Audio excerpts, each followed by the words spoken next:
l'atout de la ville de Laval, c'est au niveau du centre historique. Donc tout ce qui est maison à pans de bois, les rues en pavé.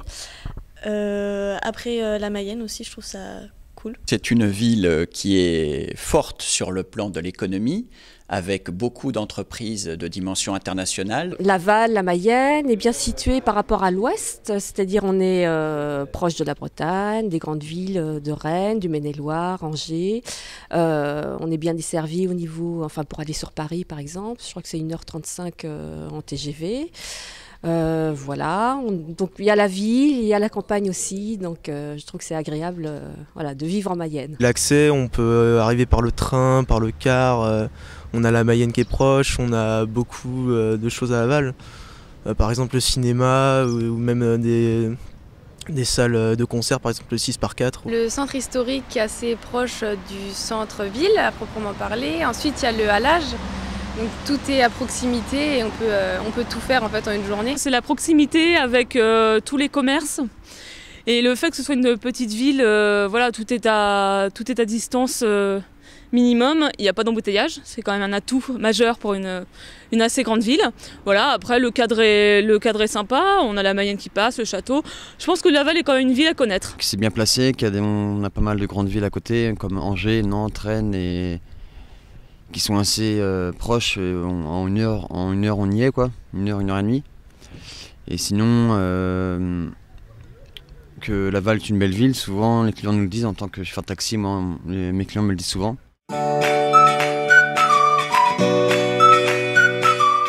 Je pense que les faiblesses, c'est au niveau de la vie étudiante, donc certes il y en a une, mais il faudrait qu'elle soit un petit peu plus encore dynamisée.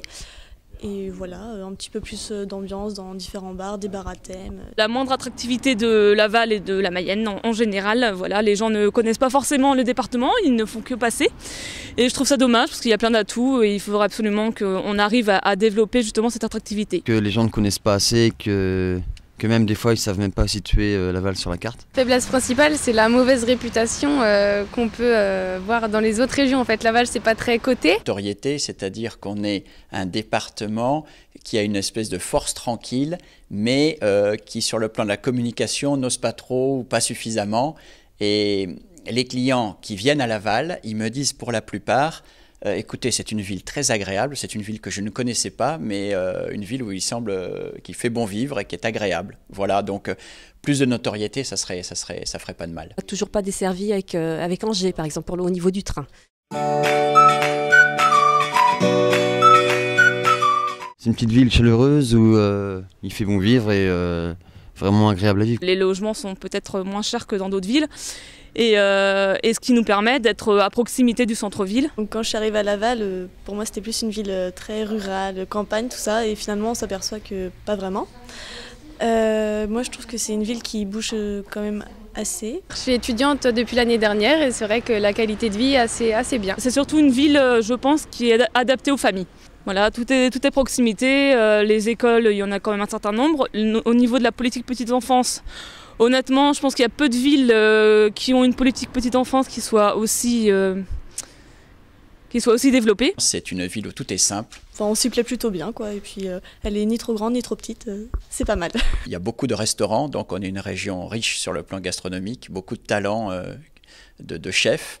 C'est une ville également où il y a beaucoup d'artistes dans tous les domaines. On a la chance d'avoir un très beau théâtre, avec une acoustique formidable, une très belle programmation. On a tous les atouts pour attirer en tout cas des Parisiens lorsque la LGV sera opérationnelle. Sur le ZAC de la gare, oui, j'en ai entendu parler puisqu'on habite juste derrière et que ça va de pair avec la LGV qui arrive en 2017. Quartier Ferrier, oui, j'ai entendu, il y a un projet de construction d'un zénith. La gare, oui, et l'aménagement aussi du centre-ville aussi, et les autres un petit peu moins, mais j'en ai entendu parler. Oui, bien sûr, nous on est concernés au premier chef par l'aménagement de la gare. L'idée de faire de cette zone gare une vitrine pour la ville, et que, à l'image des autres villes, les gares aujourd'hui sont des lieux modernes, des lieux sécurisés, et donc on prend le chemin de ça en 2017 avec l'arrivée de la LGV qui va nous rapprocher de Paris, puisqu'on sera à 70 minutes de Paris. Par contre, je trouve qu'en termes de communication auprès des citoyens sur la ZAC de la Gare, je trouve qu'il y a un manque, puisque honnêtement, je ne sais toujours pas si le LGV passe bien à la gare de Laval. Très légèrement, je ne pourrais pas en parler. La rue du Val-de-Mayenne, oui. Enfin, dernièrement, je ne sais plus, mais ça revient aussi régulièrement, voilà, depuis des années, de redynamiser ce quartier-là, cette rue-là en tout cas. Je retiens le mini-centre des congrès qui pourra devenir une force pour Laval. Donc le faire à l'échelle de notre ville, on n'a pas forcément besoin d'un truc surdimensionné, mais en tout cas, ça sera un atout supplémentaire. Sur l'espace Mayenne, oui, j'en ai entendu parler. C'est vrai que je trouve aussi qu'il manque une salle de spectacle digne de ce nom au niveau de Laval. J'ai entendu parler de la LGV à cause des travaux. Le pôle de la réalité virtuelle, qui sera aussi un des éléments moteurs pour notre ville et pour notre département. J'habite juste à côté du quartier des Pommerais. J'avoue que j'en ai pas forcément entendu parler. J'ai juste vu l'école qui a été rénové. J'avais juste entendu parler de la rénovation du quartier de la Gare. Et Pommerais, je n'avais pas entendu parler, mais j'y suis passé il y a peu de temps et j'ai vu que cela avait changé et bien changé, que ça avait bien été refait, quoi. Avoir des plus grandes enseignes commerciales pour les magasins type H&M, Zara, je pense que ça apporterait plus de dynamisme à la ville. De relier par exemple en train Angers-Laval. Développer encore plus le tourisme handicap et rendre plus de lieux accessibles pour tous les handicaps. Je pense qu'il y a quand même un travail à faire au niveau du centre-ville et notamment au niveau des commerces. Les grandes enseignes concentrent énormément.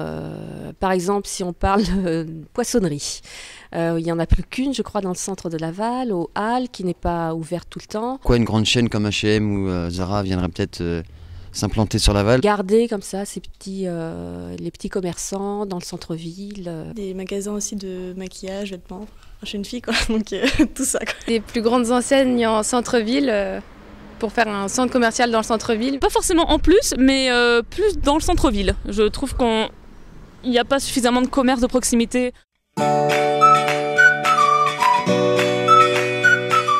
Je fabriquerais un grand centre commercial avec plein de magasins dedans et des restaurants rapides, type McDo, Flunch et tout, pour se restaurer aussi dedans.